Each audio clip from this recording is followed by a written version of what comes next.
El área de Educación Teológica de la Convención Nacional Bautista de México le saluda.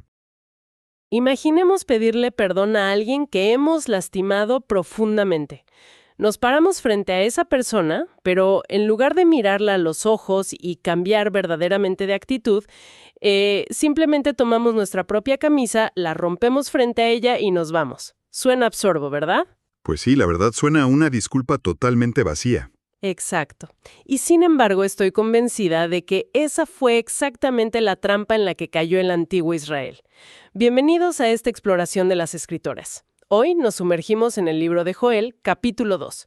Nuestra misión es descubrir qué significa la invitación de Dios a volver a Él con todo el corazón, pasando de una religiosidad puramente externa a una transformación interior genuina. Fíjate que ese escenario inicial, aunque suena loco, ilustra perfectamente la desconexión que denuncia el profeta. Para entender esa disculpa vacía, tenemos que viajar al antiguo Israel.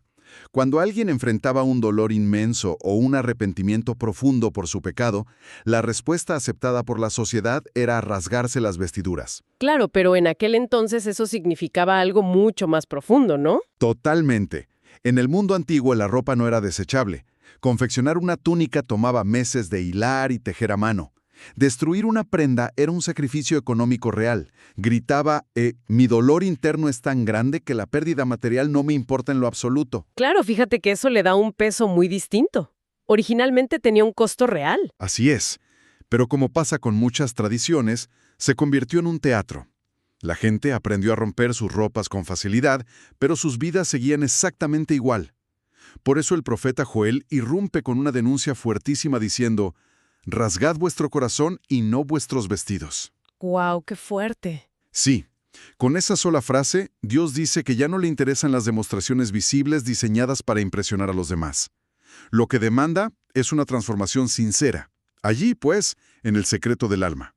Es una distinción fascinante, pero me pregunto cómo se ve esto hoy. Quienes nos escuchan seguramente piensan, bueno, ya no andamos rompiendo nuestras chamarras por la calle. Exacto, ya no hacemos eso literalmente. Entonces, si Dios rechaza estas demostraciones, ¿nos está pidiendo que dejemos de ir a nuestras congregaciones o que ignoremos los programas? Porque se nos ha enseñado que congregarnos importa. Es una excelente pregunta. Joel no dice que las formas externas sean malas en sí mismas. El problema es cuando la estructura externa es, o sea, lo único que hay. Leyendo el devocional del Dr. Pablo Marsigli, que guía nuestra reflexión de hoy, me llamó mucho la atención un término. Él advierte sobre el riesgo de convertirnos en cristianos carnales o, peor aún, cristianos ateos. ¿Cristianos ateos? Híjole, eso suena a una contradicción tremenda. Es paradójico, pero es muy real. Un cristiano ateo es alguien que mantiene un barniz impecable de fe. Cumplen con las liturgias, asisten a cada reunión. Digamos que sus vestidos modernos están perfectamente rasgados para que todos los vean. Pero por dentro están completamente vacíos. Sus obras están desconectadas de su fe. El llamado de Joel a rasgar el corazón es una invitación urgente a desmantelar esa hipocresía. Eso aterriza el concepto de una manera dura pero necesaria. Ahora, si pensamos en cómo cambiar, surge la duda sobre el motivo real, porque humanamente el miedo es el mejor motivador. Si vamos manejando rápido y vemos una patrulla, pues frenamos de inmediato por puro terror a la multa. Joel nos dice que el arrepentimiento verdadero nace de algo distinto al miedo al castigo. Totalmente. El miedo modifica la conducta, pero solo mientras la amenaza está ahí. En cuanto la patrulla desaparece por el retrovisor, volvemos a acelerar. El miedo no cambia los deseos profundos. Si Dios solo quisiera modificar nuestra conducta externa, pues el miedo bastaría. Pero Él quiere el corazón. Y el corazón no se puede entregar por la fuerza. Exactamente. El arrepentimiento duradero nace de contemplar el carácter de Dios. Joel dice en el versículo 13, porque misericordioso es y clemente, tardo para la ira y grande en misericordia. ¡Qué hermoso pasaje! El arrepentimiento profundo procede de la plena confianza en la gracia. Cuando descubrimos que Dios es un Padre con los brazos abiertos, dispuesto a perdonar, esa bondad es verdaderamente el motor del cambio auténtico. Me encanta esa diferencia entre la conducta y el corazón. pero hay una tensión en el texto que no podemos simplemente ignorar. A ver, ¿a qué te refieres? Si Dios es tan clemente y compasivo, ¿por qué en este libro de Joel hay un lenguaje tan aterrador? Se habla de ejércitos imparables, de fuego devorador. No podemos cerrar los ojos y fingir que esos versículos no están ahí. Tienes toda la razón. Suavizar esa parte sería mutilar la escritura. Ese lenguaje severo introduce un concepto teológico clave que es el día del Señor. Ok, claro. Describe una intervención directa e irresistible de Dios. Joel relata un ejército implacable, ya sea una plaga de langostas literal o una invasión militar. El significado innegable es que el juicio divino es una realidad seria. O sea, Dios no es indiferente al pecado. Escuchándote, pienso en una analogía. A veces vemos este juicio como si Dios fuera un huracán ciego que solo viene a destruir. Pero con lo que dijiste de su gracia, creo que es más bien como un inspector de cimientos que llega a una casa. A ver, explícame esa idea. O sea, el inspector no viene a demoler la casa, viene a exponer las grietas ocultas.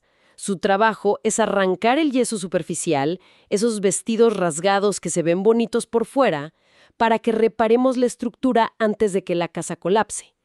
Es esa la urgencia de la que habla el profeta. Esa metáfora es brillante, de verdad. El inspector causa dolor al quitar la fachada, pero lo hace para salvar la estructura completa. Las langostas en Joel quitaban todo aquello en lo que el pueblo ponía su seguridad.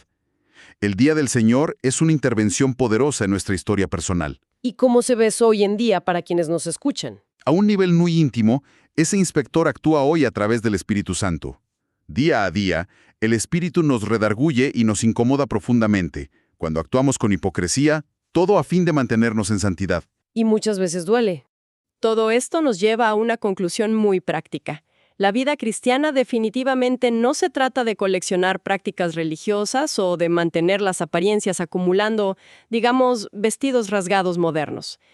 Y para quienes nos escuchan, les extendemos una invitación muy especial a leer el devocional escrito por el Dr. Pablo Marsili. Así es, una lectura sumamente recomendada para este tiempo. Es importante mencionar que este texto pastoral es la fuente principal de nuestra reflexión de hoy. Este material se envía por escrito para facilitar una lectura personal, pausada y muy reflexiva, en la tranquilidad y el silencio de sus hogares. Totalmente de acuerdo. No hay sustituto para ese tiempo a solas con la palabra. Y como respuesta a esta meditación, invitamos a quienes nos escuchan a unir sus corazones a esta plegaria. Señor, transforma nuestro corazón. Líbranos de una fe superficial, de esa religiosidad de apariencias que no te agrada, y ayúdanos a vivir una relación auténtica y vibrante contigo. Amén. Amén. Nos despedimos con el deseo sincero de que Dios obre poderosamente en la vida de cada persona que ha escuchado este mensaje. Que el llamado profético a volver al Padre con todo el corazón resuene en el interior de cada uno durante esta semana. Recordemos que la gracia divina siempre será infinitamente mayor que nuestras fallas. Y mientras reflexionan a solas hoy, vale la pena plantearse la siguiente pregunta.